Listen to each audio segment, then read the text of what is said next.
Now, the US telecoms regulator is voting on revoking net neutrality rules. The Obama-era regulations were passed in 2015 to ensure that the internet is open and fair for everybody. But these rules are expected to be repealed by the Republican-majority Federal Communications Commission.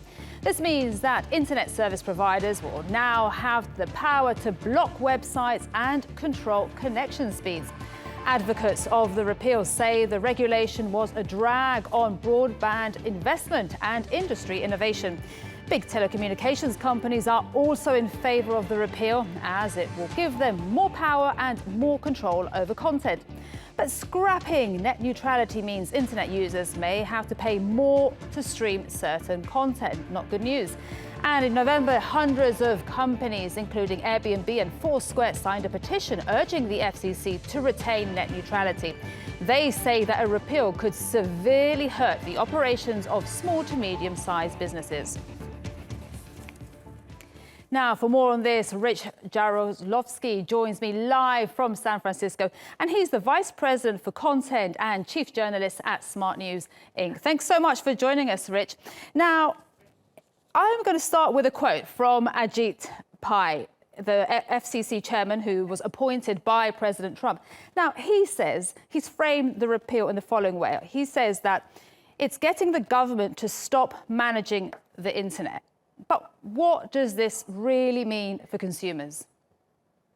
The government doesn't manage the internet. What this really means for consumers is that the Googles and the Facebooks that they enjoy now and the Netflixes they'll continue to enjoy. What it really is a transfer of wealth and power from internet service providers, or pardon me, from internet content providers to service providers. So consumers won't see any big differences immediately. Where this really counts is it makes it much more difficult for the new services that are coming on, the startups with a good idea but not many resources, to play on a level playing field with the big boys. Okay, and what sort of impact will the termination of net neutrality in the US have on the rest of the world? Well, I think that it will make it much, much tougher for startups within the US to establish themselves. And it will make it much, much tougher for startups in other parts of the world to crack the US market.